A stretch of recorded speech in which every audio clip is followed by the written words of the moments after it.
What's going on? It is Tuba Billy here, heading home on a Thursday evening.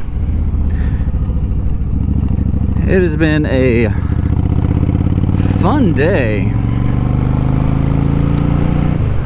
Went with the kids to Chic-fil-A Headquarters to get a tour. This is pretty cool. They did for Children's Healthcare of Atlanta. Eggleston has Kids at Heart is what it's called, I think.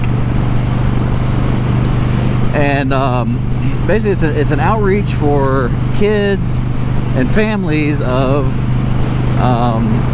children with heart disease, congenital heart disease. And so it's pretty cool. There's a bunch of people there, and they all have one thing in common, in that somebody in their family, one of the kids, has a heart defect, and has gone through life-saving surgeries, transplants, and what have you. And so they sponsored this tour at Chick-fil-A. And so we got kind of the full tour. It was pretty cool. And then they treated us to, of course, Chick-fil-A to eat afterwards. And it wasn't really all you could eat, but they had so much that I ate all I could. Basically, I had 2 chicken sandwiches. I had 2 ice creams. So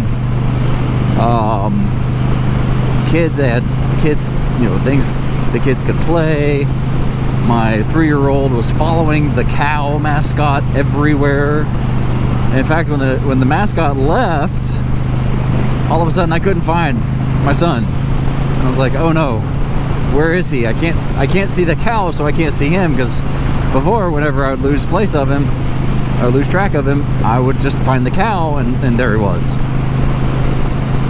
And but then now there was no cow, and there was also no sun either. So I was like, ah, crap. Somehow he got on the elevator, went upstairs, and started looking for the cow. And I explained to him, no, buddy, the cow went home. No, we gotta find the cow. We gotta find the cow, he kept saying. I said, no, there is no cow. The cow went to bed. The cow's tired. You wore him out. Well, he finally came downstairs, quaking and screaming. But the employees at Chick-fil-A were great. They, one of them, not even associated with the tour, was just hanging out with him, talking to him, and just, making sure he was okay. But all the kids had fun. It was pretty neat getting to see some of the history of Chick-fil-A.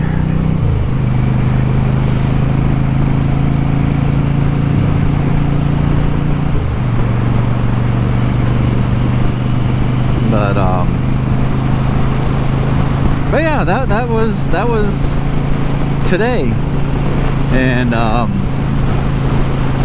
learned a little bit about the history of Chick-fil-A. The first restaurant was in Hapeville, Georgia. Not Hapeville, H-A-P-E, Hapeville, Georgia.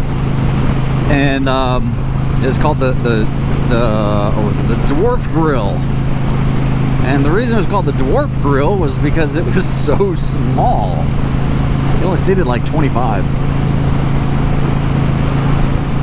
And from there, it changed to the Dwarf House, and it kept expanding. It was amazing to me how fast Chick-fil-A grew. And one of the things one of the stories that they told us was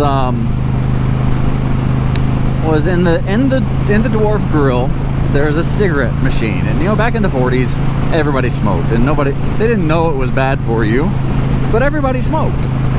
And he had a vending machine, and that was the biggest money maker for Truett Cathy, was this cigarette dispenser. And he didn't smoke, he didn't like it, but he knew that's where the money was. Until one day he went out and he saw a group of young boys that were smoking behind the store. And of course he ran them off, told them you shouldn't be smoking. Where'd you get those anyway? And they said, well, we got them from your vending machine. So he got rid of it. That was his biggest money maker, and he got rid of it. So, and now we can see the success that Chick-fil-A is having. So it just goes to show that if you stand up for what you know is right and for actual values and morals and principles, then you won't be guaranteed, but if you work hard, you can have success. Even if you get rid of your biggest money maker. But yeah, I thought that was a pretty interesting, pretty neat story, especially when you compare and contrast that with like Bud Light and Target and people who are, doing these things, pandering to, the alphabet mafia, and seeing their sales just plummet because what they're doing, it may be popular by the loudest voices, but it's not popular with the masses, and it's definitely not moral and just and right. Another thing that impressed me was the core values of Chick-fil-A, based on God. I was like, wow. And the tour was even saying that the tour guide, we were in Truett Cathy's office, and they had a little, stuffed Chick-fil-A cow sitting at his desk, and she asked, "Why? Does anybody know why the cow is there?" And he said, "Well, this was Mr. Cathy's chair, and now that he is in heaven, the only people that sit here are the operators." The owner operators, the people who open up Chick-fil-A's, and they sit at that desk to sign their contract, to sign the document, the final documents of their owning their own Chick-fil-A. I thought that was pretty neat that she made that reference, saying that it didn't say, because since he's passed away, deliberately said, since Mr. Cathy is in heaven now. I was like, wow, that's pretty cool. There's Psalms, scriptures, several places, and just building up each other. It felt like a very positive environment, positive place to be. And it makes me wonder, like, could I work there? What skills do I have that I could work there? I mean, I don't really have the degree, nonprofit administration, Masters of Public Administration. That's what I have. Can't even get my own degree right.